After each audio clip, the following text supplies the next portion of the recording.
Section 5.3, the definite integrals. First we discussed general antiderivative, then we discussed antiderivatives and indefinite integrals, then we discussed calculating indefinite integrals. So this section is a lot of calculation, and it sets us up to understand how to find integrals, and then we relate find indefinite integrals, and we relate indefinite integrals and definite integrals in the following sections. That's the two future sections are about fundamental theorems of calculus, which are one of the most interesting part of the course. Basically, we're building up to those theorems at the end. And so now let's start with a general antiderivative. An antiderivative of a function f of x is a function f of x such that capital F of x, such that capital F of x prime of x is equal to f of x, the lowercase. So usually if you see that this notation is very common, you go with lowercase and an uppercase, capital letter, and so the derivative of the capital letter becomes a lowercase. That's just like a notation that we use. Calculating an antiderivative involves reversing the derivative process, basically. Remember from when we were discussing the mean value theorem, we said if the derivative of two functions are equal, then the functions are one is equal to the other plus a constant. And that was again, mean value theorem consequence.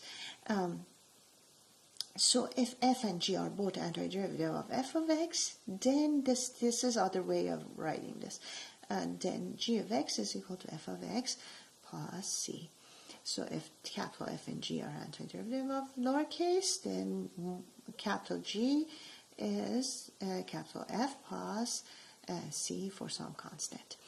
In general, so that was the one of them, and then f of x plus c is called general antiderivative of f, because you can add or subtract numbers from one antiderivative.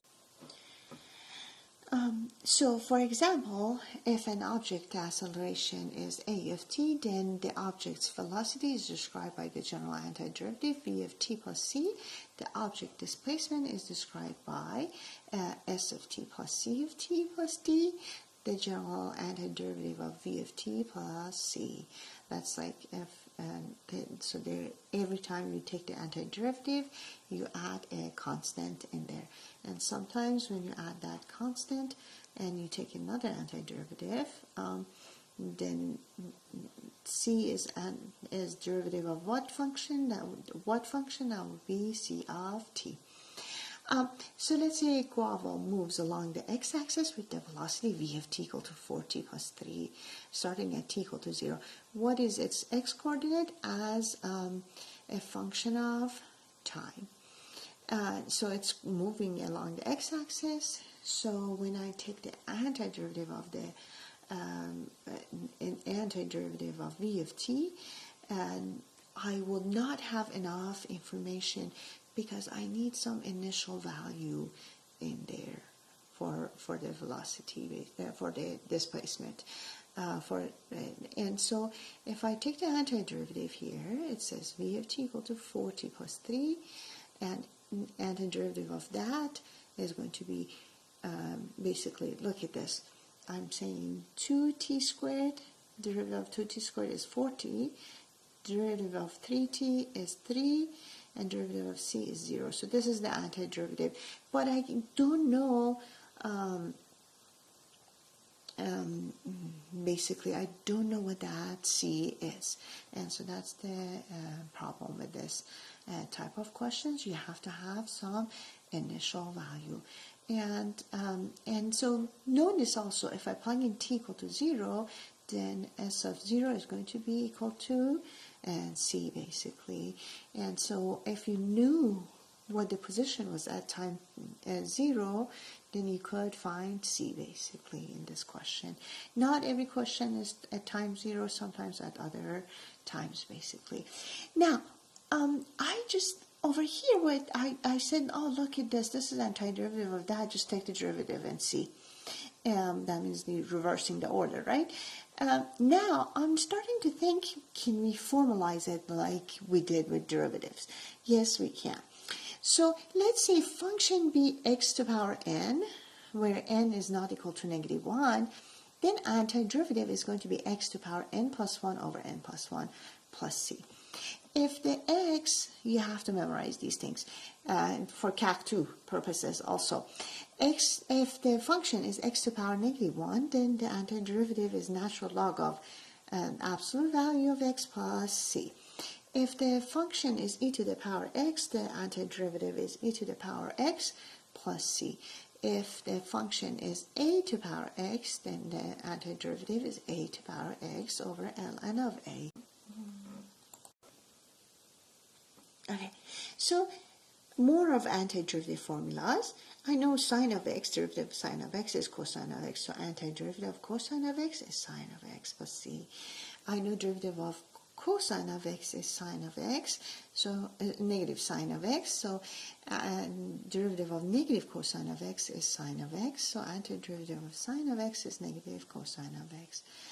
Antiderivative of secant squared of x, I know that's the derivative of tangent of x, and so antiderivative of secant of x, tangent of x is going to be secant of x, because derivative plus c, and secant of x, I know the derivative is the other one. Over here also, what I remember arctan of x had derivative 1 over x squared plus 1, so it goes the other way around. It's going to be 1 over x plus 1, and the antiderivative of that is arctangent of x with c, and antiderivative of arc arc sine of x is 1 over the square root of 1 minus x squared.